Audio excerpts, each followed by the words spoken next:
Commission to say that, Commission is not allowing people, the people have been complaining about the Electoral Commission, to say that, Commission is not allowing people to, political parties as stakeholders to go and audit the Commission. Is something which I don't understand, because it's talking about transparency. If you want to be transparent, be transparent. The issue of auditing was there in 2019. It happened. And I think people should be allowed to go and audit whatever, because the elections are about politics in the country. Pamene akuluakulu osiyanasiyana mdziko muno akuchitapo comment pa nkhani ya ma demonstrations makamaka kumenyedwa kwa Sylvester Namiwa, now a former president a dziko lino la Malawi Dr. Bakili Muluzi ayankhulapo motere. Mtsogoleri wakale wa dziko lino Bakili Muluzi ati ndi okhumudwa ndi kulephera kwa apolisi kuteteza anthu omwe adamenyedwa dzulo pamene amachita zionesero mu mzinda wa Lilongwe. Polankhula ndi Nation Online, Muluzi ati chokhumudwitsa kwambiri nchoti zonsezi zimachitika pamaso pa apolisi ndi asilikali ankhondo a mdziko lino omwe ali ndi udindo oteteza nzika za dziko lino.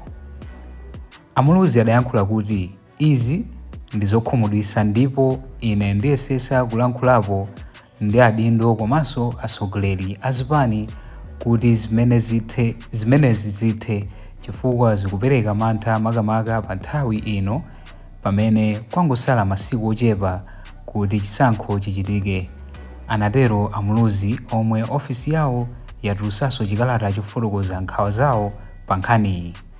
Ndipo iwowo adapitirira kunena kuti ngati apolisi samafuna kuteteza anthu omwe ndi katundu wa anthu ku zioneserozi ndi amapitiranji, afunsa motero Muluzi mchikalata chawo.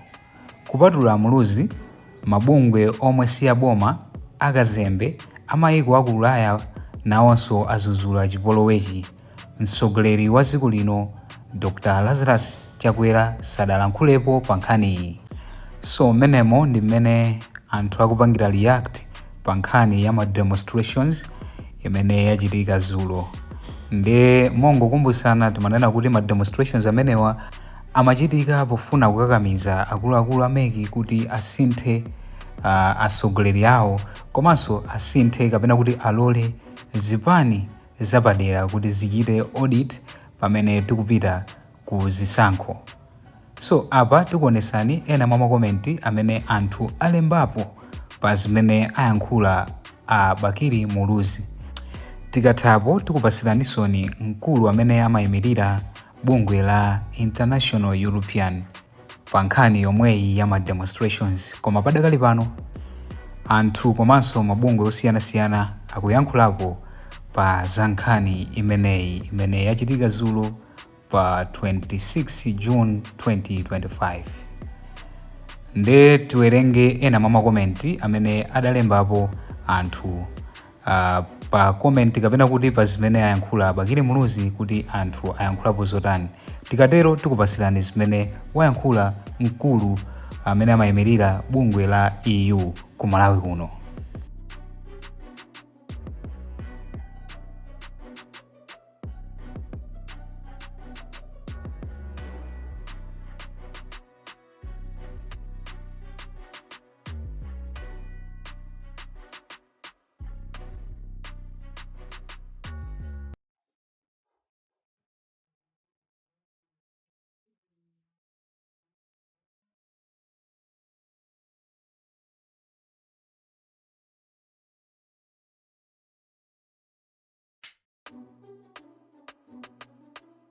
Apa tiwerengeso uthenga wina umene atumiza mkulu wa EU.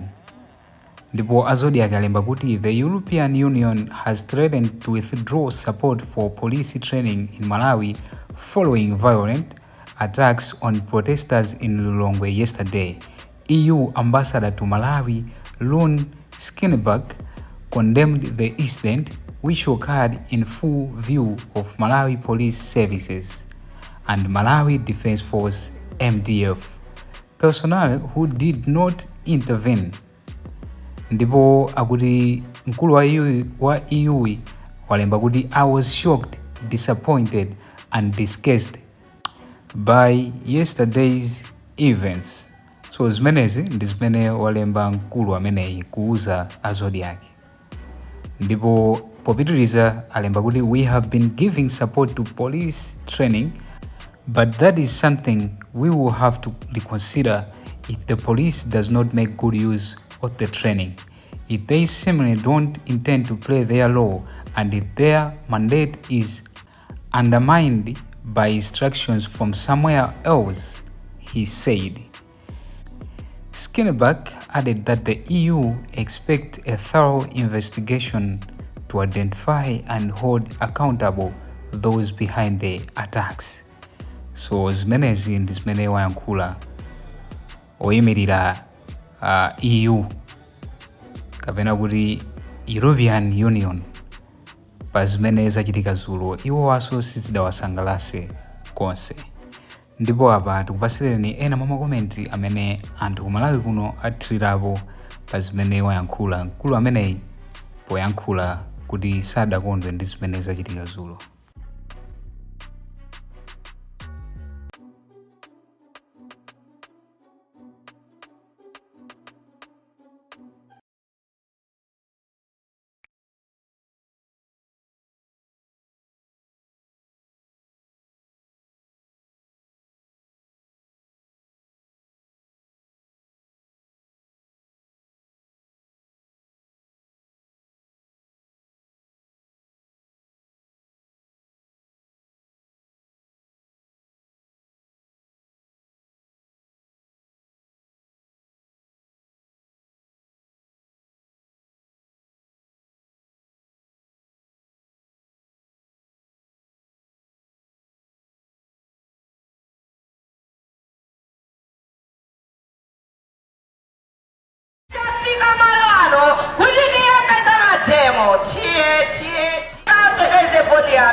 Apolice mlipompa. What are you doing there?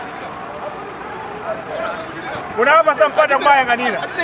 Gani mtu yingine bado yukua planta eh? Naona ni kama mwingine hapa down. Kama unataka dipanye tena bado. I better respect the jury. You allow me kama ni yatu andiko planta. Ndiyo ni nanga eh? Joseph ni baba wao.